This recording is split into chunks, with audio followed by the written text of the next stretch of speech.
नमस्कार दोस्तों और स्वागत है आप सभी का करंट अफेयर अपडेटेड के यूट्यूब चैनल पर, जहां पर आज हम डिस्कस करेंगे 14 जैन 2021 के इंपॉर्टेंट इवेंट्स के बारे में।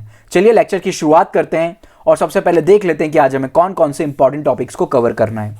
आज सबसे पहले हम डिस्कस करेंगे एशियन होबारा बस्टर्ड के बारे में। उसके बाद हम डिस्कस करेंगे नेशनल यूथ डे से रिलेटेड। उसके बाद हम डिस्कस करेंगे data on retail inflation and factory output के बारे में। और उसके बाद हम डिस्कस करेंगे स्कैंडलाइजिंग द कोर्ट यानी कि कंटेम्प्ट ऑफ कोर्ट से रिलेटेड। ठीक है, यह आर्टिकल काफी ज्यादा इंपॉर्टेंट होने वाला है। गाइस, लेक्चर की शुरुआत करने से पहले आप लोगों के लिए इंफॉर्मेशन है, अगर आप में से किसी को भी इस लेक्चर के पीडीएफ नोट्स चाहिए तो वो हमारा व्हाट्सएप ग्रुप ज्वाइन कर सकता है। व्हाट्सएप ग्रुप को कैसे ज्वाइन करना है इसके बारे में इंफॉर्मेशन आपको इस वीडियो के डिस्क्रिप्शन बॉक्स में मिल जाएगी, तो please do check the description box. Alright, और साथ साथ अगर आपको वीडियो लेक्चर पसंद आ रहे हैं तो वीडियो को लाइक कर दीजिए और उसको अपने फ्रेंड्स के साथ शेयर कीजिए। ठीक है, आज का एम रखते हैं वीडियो का 50 लाइक्स का। ऑलराइट, 50 लाइक्स तक पहुंचा दीजिए आज के लेक्चर को। चलिए शुरुआत करते हैं पहले आर्टिकल के साथ, जो कि रिलेटेड है एशियन होबारा बस्टर्ड से। क्या हुआ है, क्यों ये बस्टर्ड न्यूज में आया है? रिसेंटली पाकिस्तान की गवर्नमेंट ने क्या किया है, दुबई की जो रॉयल फैमिली मेंबर्स हैं उन्हें अलाउ कर दिया है कि वो पाकिस्तान में जाकर एशियन होबारा बस्टर्ड को हंट कर सकते हैं। ठीक है, इसीलिए ये बस्टर्ड न्यूज में आया। इस बस्टर्ड के बारे में कुछ इंपॉर्टेंट पॉइंट्स को डिस्कस करते हैं। ये जो बस्टर्ड है ये लार्ज टेरेस्ट्रियल बर्ड है और उसके साथ साथ जो फ्लाइंग बर्ड होती हैं उनमें से लार्जेस्ट कैटेगरी में आती है। ठीक है, यानी कि लार्जेस्ट फ्लाइंग बर्ड है ये। ऑलराइट, IUCN के द्वारा इसकी 2 स्पीशीज बताई गई हैं इस बस्टर्ड की। पहली स्पीशीज जो है वो नॉर्थ अफ्रीका में पाई जाती है और दूसरी जो है एशिया में पाई जाती है। ऑलराइट, हैबिटाट को डिस्कस कर लेते हैं हम एशियन होबारा, जो कि रिसेंटली न्यूज में है। इनका जो हैबिटाट है वो कहां पर फैला हुआ है, तो देखिए नॉर्थ ईस्ट एशिया वाला जो पोर्शन है, ऑलराइट, पाकिस्तान अफगानिस्तान वाले रीजन से लेकर मिडल ईस्ट तक उस पूरे एरिया में अरेबियन पेनिनसुला में ये बर्ड पाई जाती है। ऑलराइट, ठीक है, कंट्रीज की अगर आप बात कर सकते हैं तो हम देखें पाकिस्तान, अरेबियन पेनिनसुला में अरेबिया, सऊदी अरेबिया वगैरह वाले कंट्री, उन रीजन में ये पाई जाती हैं। ये बर्ड डिक्लाइन क्यों हो रही है?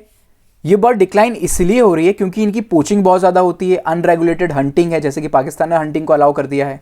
ठीक है, along with the degradation of natural habitat, ये भी इनका डिग्रेड हो रहा है। ठीक है, इसको इंटरनेशनल लेवल पर प्रोटेक्शन दिया गया है इस बर्ड को। ठीक है, क्योंकि ये IUCN की रेड लिस्ट में वनरेबल कैटेगरी में आती है। ठीक है, साइट कन्वेंशन की अगर हम बात करें तो उसमें अपेंडिक्स 1 की कैटेगरी में है, और convention on conservation of migratory species of wild animal, इसकी कैटेगरी में ये अपेंडिक्स 2 में आती है। ठीक है, चलिए आगे बढ़ते हैं और अब डिस्कस करते हैं नेशनल यूथ डे से रिलेटेड एक बहुत इंपॉर्टेंट आर्टिकल। आप सभी को पता होगा कि हम नेशनल यूथ डे सेलिब्रेट करते हैं हर साल 12 जैन को। 12 जनवरी को हम हर साल नेशनल यूथ डे सेलिब्रेट करते हैं। क्यों सेलिब्रेट करते हैं 12 जनवरी को? तो इस दिन बर्थ एनिवर्सरी सेलिब्रेट की जाती है द ग्रेट स्वामी विवेकानंद की। ऑलराइट, इस साल भी हम सेलिब्रेट कर रहे हैं और इनके बर्थडे के सेलिब्रेशन में क्या होता है, इनके बर्थडे के सेलिब्रेशन पर एक नेशनल यूथ फेस्टिवल को ऑर्गेनाइज किया जाता है। ठीक है, तो इस बार जो नेशनल यूथ फेस्टिवल ऑर्गेनाइज किया जा रहा है वो 24 है। ठीक है, किसके द्वारा इसको ऑर्गेनाइज किया जाता है? तो इसको ऑर्गेनाइज किया जाता है ministry of youth affairs and sports, जो कि गवर्नमेंट ऑफ इंडिया के अंडर आती है, और स्टेट गवर्नमेंट के साथ मिलकर यह मिनिस्ट्री इस पूरे फेस्टिवल को ऑर्गेनाइज करती है। ठीक है, कब से कब तक सेलिब्रेट किया जाएगा इस फेस्टिवल को? तो 12 जनवरी से लेके 16 जनवरी तक इस फेस्टिवल को सेलिब्रेट किया जाना है।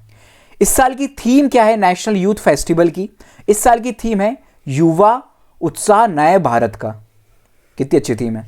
ठीक है, क्या होता है इस फेस्टिवल में? तो देखिए इस फेस्टिवल में क्या होता है, जो यूथ होते हैं वो वेरियस एक्टिविटीज में पार्टिसिपेट करते हैं, और ये जो एक्टिविटीज होती हैं मेनली कॉम्पिटिटिव टाइप की होती हैं, यानी कि कंपीट करते हैं यहां पर आकर यूथ।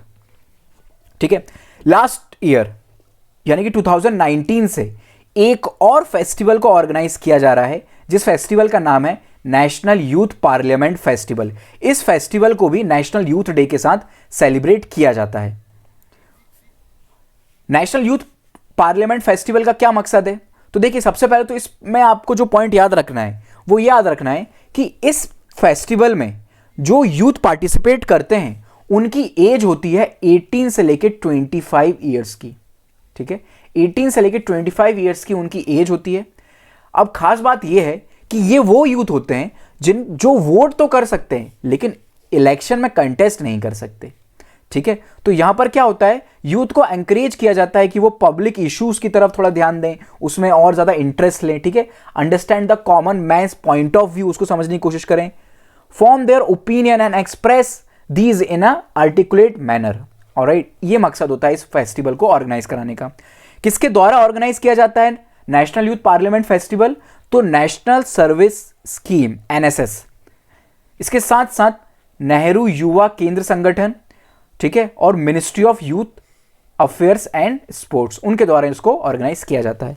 ये जो फेस्टिवल है ये 12 जनवरी से लेके 27 फरवरी तक ऑर्गेनाइज किया गया था। 2019 में फर्स्ट टाइम इसको ऑर्गेनाइज किया गया था। सेकेंड फेस्टिवल जो है वो दिसंबर 2020 में ऑर्गेनाइज कराया गया था। चलिए आगे बढ़ते हैं और अब स्वामी विवेकानंद के बारे में भी कुछ इंपॉर्टेंट पॉइंट्स को डिस्कस कर लेते हैं। तो स्वामी विवेकानंद का जन्म 12 जनवरी 1863 में हुआ था। ऑलराइट, जब इनका जन्म हुआ था तब इनका नाम था नरेंद्र नाथ दत्त। इनके गुरु थे रामकृष्ण परमहंसा।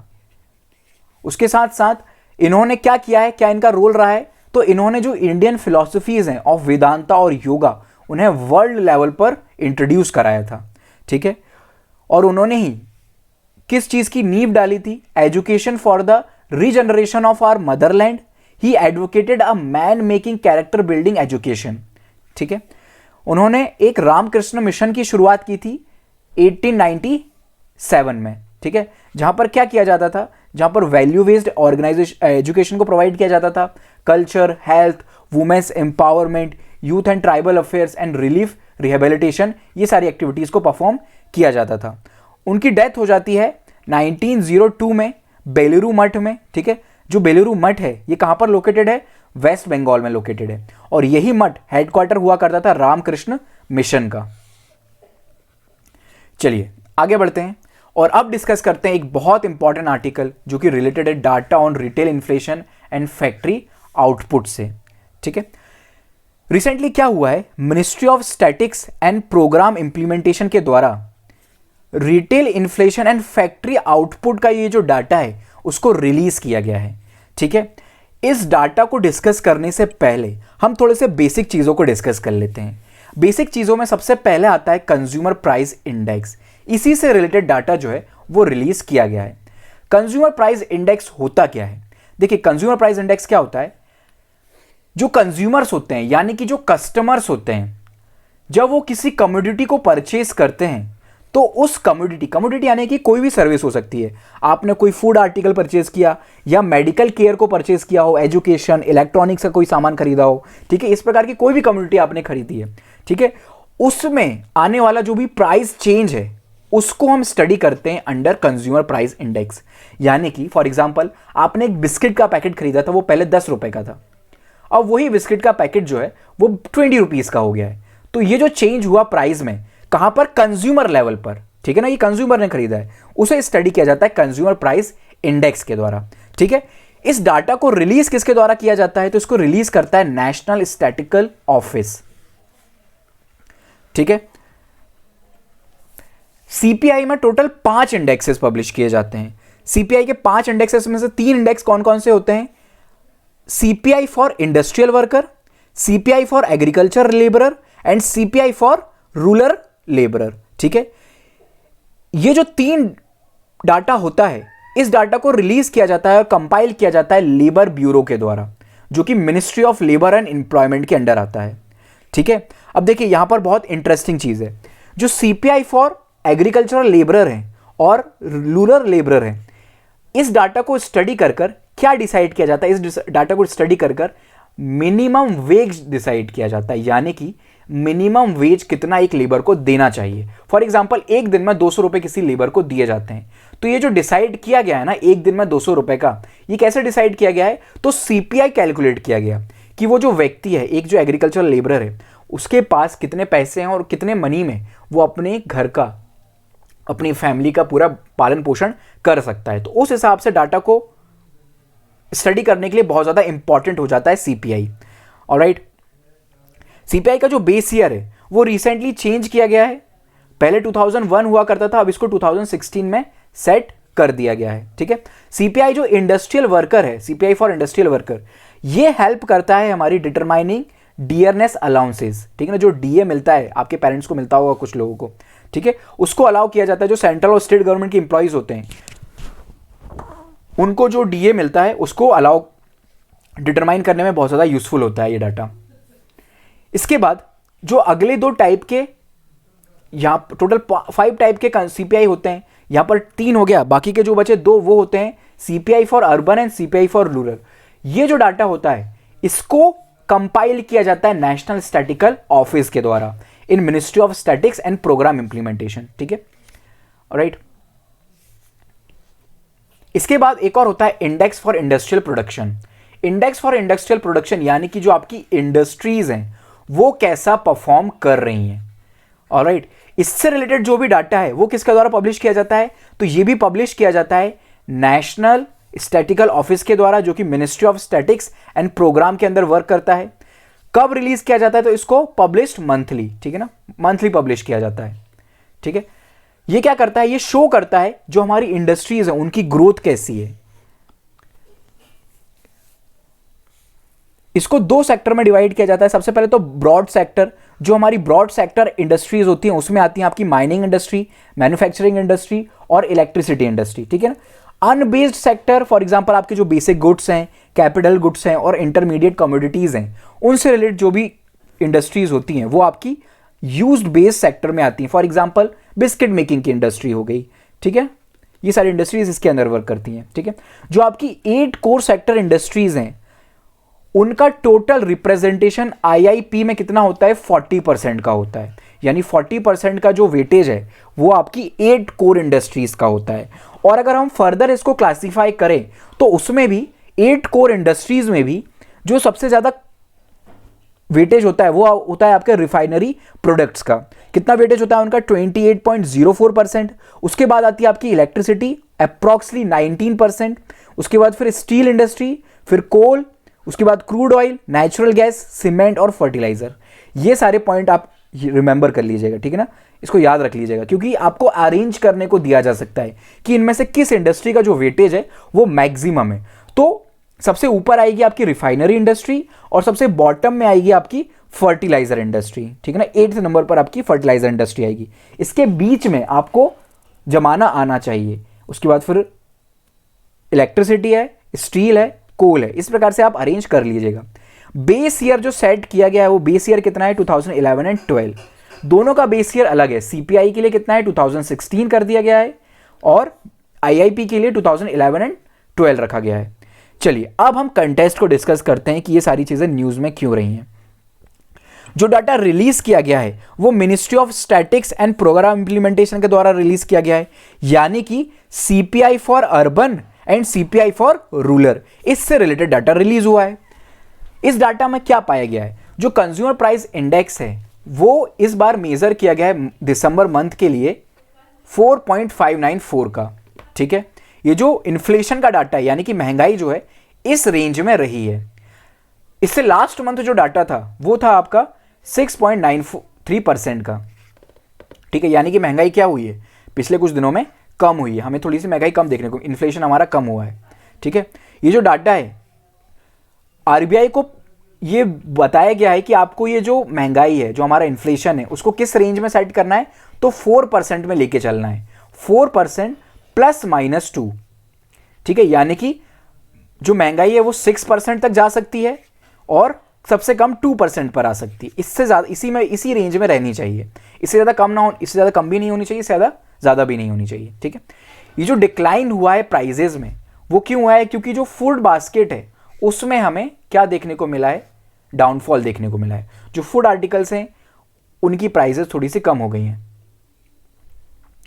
ठीक है, फिर फैक्ट्री आउटपुट यानी कि आईआईपी की अगर हम बात करें तो यहां पर क्या हुआ है, यहां पर हमें कॉन्ट्रैक्शन देखने को मिला है, यानी कि जो ग्रोथ है इंडस्ट्रीज की वो कम हुई है बाय 1.9%। ठीक है, ये सारा डाटा आपको मंथ टू मंथ का रिवाइज नहीं रखना है, आपको ब्रॉड पिक्चर देखनी है, यानी कि साल के अंत में आईआईपी ने कैसा परफॉर्म किया, CPI ने कैसा परफॉर्म किया, ये सारी चीज़ें देखा करो। मंथ का मत देखा करो, हर मंथ का आपको देखने की ज़रूरत नहीं है, ठीक है। ये जो डाउनफॉल हमें देखने को मिला है, ये क्यों देखने को मिला है, क्योंकि माइनिंग और मैन्युफैक्चरिंग सेक्टर में जो है वो कॉन्ट्रैक्शन हुआ है। राइट, चलिए आगे बढ़ते हैं और हमारा अगला आर्टिकल डिस्कस करते हैं जो कि बहुत इंपॉर्टेंट है और रिलेटेड है कंटेम्प्ट ऑफ कोर्ट से।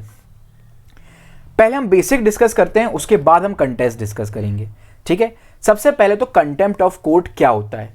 कंटेम्प्ट ऑफ कोर्ट का मतलब होता है कोर्ट की अवहेलना करना, ठीक है, यानी कि कोर्ट की बात को मानने से इनकार कर देना या फिर किसी प्रकार से कोर्ट की जो इमेज है उसको पब्लिक के सामने गिरा देना, ठीक है। ये दोनों ही काउंट होते हैं as a contempt of court, यानी कि आपने कोर्ट की अवहेलना की है। एज सच कॉन्स्टिट्यूशन में कंटेम्प्ट ऑफ कोर्ट की डेफिनेशन मेंशन नहीं है, ये पॉइंट आपको याद रखना है। कॉन्स्टिट्यूशन में कहीं पर भी कंटेम्प्ट ऑफ कोर्ट की डेफिनेशन मेंशन नहीं है, ठीक है। जो कंटेम्प्ट ऑफ कोर्ट की पावर है उसको रेगुलेट करने के लिए एक एक्ट लाया गया था, यानी कि कंटेम्प्ट ऑफ कोर्ट एक्ट 1971। इस एक्ट के अकॉर्डिंग ही अगर कोई व्यक्ति कोई क्राइम करता है, कंटेम्प्ट ऑफ कोर्ट का एक्टिविटी करता है, तो उसको जो सजा है वो इसी एक्ट के अंडर दी जाती है, ठीक है। आर्टिकल 129 जो है हमारे इंडियन कॉन्स्टिट्यूशन का, वो भी सुप्रीम कोर्ट को ये पावर देता है कि वो पनिश कर सकता है उन व्यक्तियों को जो कि कंटेम्प्ट ऑफ कोर्ट कर रहे हैं, यानी कि सुप्रीम कोर्ट की बात मानने से इनकार कर रहे हैं, ठीक है। इसी प्रकार की पावर आर्टिकल 215 में दी गई है हाई कोर्ट्स को, ठीक है। तो ये बेसिक अंडरस्टैंडिंग हो गई आपकी कंटेम्प्ट ऑफ कोर्ट की। ऑलराइट, कंटेम्प्ट ऑफ कोर्ट जो होती है वो दो प्रकार की होती है, एक होती है आपकी सिविल, दूसरी होती है क्रिमिनल। सिविल यानी कि आपने जो क्राइम किया है वो बहुत ज़्यादा बड़ा नहीं है, ठीक है। आपने क्या किया, फॉर एग्जाम्पल कोर्ट ने आपको पेश होने का बोला था कि आपको क्या करना है, 15 जनवरी को कोर्ट में पेश होना है, ठीक है। आप नहीं पहुंच पाए किसी वजह से, 16 जनवरी को पहुंचे, ठीक है, एक दिन आप लेट हो गए, तो ये भी कंटेम्प्ट ऑफ कोर्ट होगा, लेकिन ये उतना मेजर क्राइम नहीं है, ठीक है ना। ये इसलिए कारण ये सिविल कंटेम्प्ट के अंदर आएगा, ठीक है। कोर्ट ने आपको कुछ फाइन वगैरह भरने से मना किया तो आप फाइन भरने में लेट हो गए या फिर आप फाइन नहीं दे पाए, ये सब सिविल कंटेम्प्ट है, ठीक है। क्रिमिनल कंटेम्प्ट यानी कि आपने जानबूझकर कोर्ट की इंसल्ट की है, ठीक है। आपने जानबूझकर कोर्ट का जो डिसीजन है उसको मानने से मना कर दिया, कोर्ट के सामने पेश होने से मना कर दिया, वो सब क्रिमिनल कंटेम्प्ट के अंदर आता है। क्रिमिनल कंटेम्प्ट के अंदर क्या हो सकता है, आपको फाइन तो लगेगा ही, उसके साथ साथ आपको जेल भी हो सकती है, आपको जेल में भी जाना पड़ सकता है। सिविल कंटेम्प्ट में सिर्फ आपको फाइन देना पड़ेगा। ऑलराइट, ये दो प्रकार के कंटेम्प्ट ऑफ कोर्ट मेंशन है हमारे कंटेम्प्ट ऑफ कोर्ट एक्ट 1971 में, ठीक है। क्रिमिनल कंटेम्प्ट, इसके अंदर किन किन चीजों को देखा जाता है। सबसे पहले तो स्कैंडलाइजिंग और लोअरिंग द अथॉरिटी, आपने कोर्ट की अथॉरिटी को कम किया हो, पब्लिक की सामने कोर्ट की इमेज को खराब किया हो, साथ साथ interfere with the due course of any judicial proceeding, ठीक है। अगर कोई केस वगैरह चल रहा है कोर्ट में तो आप क्या कर रहे हो, खुद से ही अपनी कमेंट्री कर रहे हो, वो भी जुडिशियल प्रोसीडिंग के अंडर आता है, क्रिमिनल कंटेम्प्ट के अंदर आता है, ठीक है। ऑब्स्ट्रक्शन आपने किसी प्रकार का कॉज किया हो जस्टिस में, एडमिनिस्ट्रेशन ऑफ जस्टिस में, वो भी क्रिमिनल कंटेम्प्ट के अंदर आता है, ठीक है। अब देखिए क्या बात है, कंटेस्ट क्या है। रिसेंटली ये जो एक्ट है कंटेम्प्ट ऑफ कोर्ट एक्ट, इसके एक सेक्शन को लेकर एक पीआईएल फाइल की गई थी, ठीक है। इसके एक सेक्शन को लेकर क्या पीआईएल फाइल की गई थी, इसका एक सेक्शन है जो कि सेक्शन 5, उसमें क्या बोला गया है, उसमें बोला गया है फेयर क्रिटिसिज्म, ठीक है ना। Section 5 of this act provide fair criticism और fair comments on the merits of finally decided case would not amount for contempt, ये बात बोली गई थी। यानी कि जो क्रिटिसिज्म होता है ना, आप जुडिशरी का क्रिटिसिज्म कर सकते हो, लेकिन वो क्रिटिसिज्म जो है वो फेयर होना चाहिए, ठीक है ना। क्रिटिसिज्म तो अलाउड है हमारी डेमोक्रेसी में, आप जुडिशरी को भी क्रिटिसाइज कर सकते हो, लेकिन ये जो क्रिटिसिज्म है वो फेयर होना चाहिए। अब रही बात कि कौन डिटरमाइन करेगा कि ये जो आपने क्रिटिसिज्म किया है वो फेयर है या नहीं, तो इसको डिसाइड करने का जिम्मा जो है वो जजेस को ही सौंप दिया गया है, ठीक है। जजेस ही इस बात को डिसाइड करेंगे कि आपका जो कमेंट है वो क्रिटिसिज्म के अंडर आता है या कंटेम्प्ट ऑफ कोर्ट के अंडर आता है। ऑलराइट, ठीक है। उसके साथ साथ इसी एक्ट का सेक्शन 13 उसको अमेंड किया गया था 2006 में, और वहां पर क्या बोला गया था, उसमें बोला गया था डिफेंस फॉर द ट्रूथ, ठीक है ना, of the original litigation implying that the court must permit justification by truth as a valid defence, it is satisfied that it is in the public interest. यानी कि अगर judiciary क्या करता है, contempt of court के against कोई decision लेता है, ठीक है, किसी व्यक्ति को सजा देता है कंटेम्प्ट ऑफ कोर्ट की, तो उन्हें यह बात बतानी होगी कि ये जो पनिशमेंट उन्होंने दी है वो पब्लिक इंटरेस्ट में है या नहीं। ठीक है, इसी के अगेंस्ट क्या हुआ, एक पिटिशनर ने क्या कर दिया, पीआईएल फाइल कर दी। ऑलराइट, कहां पर, कोर्ट में। कौन सी कोर्ट में उन्होंने ये पीआईएल फाइल की है, तो उन्होंने ये जो पीआईएल फाइल की है वो कर्नाटका हाई कोर्ट में फाइल की थी। ठीक है, कर्नाटक हाई कोर्ट में उन्होंने जो फाइल की पीआईएल, उसमें उनके कुछ आर्ग्यूमेंट्स थे। सबसे पहला तो जो सेक्शन 2 है इस एक्ट का, वो क्या करता है, right to free speech and expression को वायलेट करता है। उसके साथ साथ और क्या बातें बताई गई हैं इस एक्ट में, तो सबसे पहले बताया गया है, they have contended that the rule and guideline must be framed defining the process and superior court must employ while taking criminal contempt action keeping in the mind principle of natural justice and fairness। ठीक है, natural justice और fairness को भी question किया गया है इस PIL में। अब नेचुरल जस्टिस और फेयरनेस का क्या मतलब हुआ, मैंने किसी जज के अगेंस्ट केस किया, ठीक है, अब जज जो हैं हाई कोर्ट के हो चाहे सुप्रीम कोर्ट के हैं, तो वो भी इंसान, उनसे भी कुछ ना कुछ गलतियां हो सकती हैं। ठीक है, तो मैंने क्या किया, मैंने उस केस जज के अगेंस्ट कोई केस कर दिया। ठीक है, अब वो जो जज है वो खुद के अगेंस्ट सुनवाई कर रहा है, तो ये क्या हो गया, ये हो गया नेचुरल जस्टिस के अगेंस्ट। ठीक है, उसके साथ साथ फेयरनेस के भी अगेंस्ट हो गया। तो कंटेम्प्ट ऑफ जो कोर्ट्स का मैटर होता है वो क्या होता है, वो अब इसको एक एग्जांपल की मदद से समझने की कोशिश कीजिए। अगर मैंने किसी जज के अगेंस्ट कोई कमेंट किया है कि ये जो जज है ये लैविश लाइफ जीता है, ठीक है ना, फॉर एग्जाम्पल ये बाइक वगैरह राइड करता है, मॉडलिंग वगैरह कर रहा है, या फिर कुछ और एक्टिविटीज़ में, फर्दर एक्टिविटीज़ में ये इन्वॉल्व है।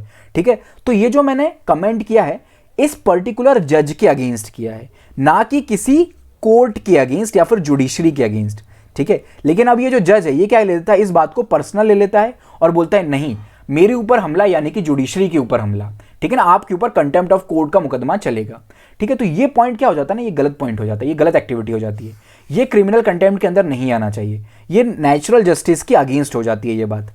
ऑलराइट, ठीक है, उम्मीद है आपके पॉइंट समझ में आया होगा। ठीक है, चलिए, तो इन्हीं पॉइंट्स को लेकर इस पिटिशनर ने क्या कर दिया, पीआईएल फाइल कर दी।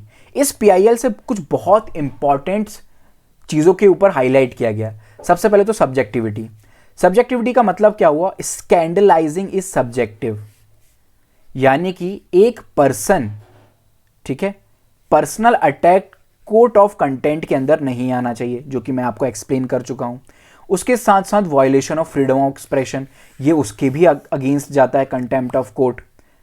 ठीक है, इससे रिलेटेड एक और इंपॉर्टेंट पॉइंट है, जो हमने कंटेम्प्ट ऑफ कोर्ट का पूरा लॉ बनाया है, जो एक्ट बनाया है, ये ब्रिटिश से हमने बोरो किया है। ठीक है, लेकिन ब्रिटिश में क्या किया उन्होंने, कंटेम्प्ट ऑफ कोर्ट को डिक्रिमिनलाइज कर दिया। ठीक है, उन्होंने उसको हटा ही दिया अपने यहां से। 2013 में उन्होंने, यूके की जो गवर्नमेंट है, उन्होंने अबॉलिश कर दिया scandalising the judiciary as a form of contempt of court on the ground that this went against freedom of expression while retaining other form of contempt. Alright, ठीक है, तो हमें भी इसे क्या कर देना चाहिए, डिक्रिमिनलाइज कर देना चाहिए, या फिर इसे हटा देना चाहिए, अबॉलिश कर देना चाहिए इस प्रकार की एक्टिविटीज़ को। ऑलराइट, ठीक है, सो गाइस, ये था हमारा आज का डिस्कशन। उम्मीद है डिस्कशन आपको पसंद आया है। अगर ये डिस्कशन आपको अच्छा लग रहा है, उस चीज़ें समझ में आ रही हैं, तो प्लीज़ लाइक करो वीडियो को, शेयर करो, और अगर कोई भी डाउट हो तो प्लीज़ हमें कमेंट करके आप बता सकते हैं कि आपको कोई डाउट है, कोई पॉइंट आपको समझ में नहीं आया है, या कोई और फर्दर इंप्रूवमेंट आप चाहते हैं हमसे इस एक लेक्चर सीरीज़ में, वो सारी बातें आप हमें कमेंट बॉक्स में कमेंट कर बता सकते हैं। Thank you so much for the discussion. Have a good day.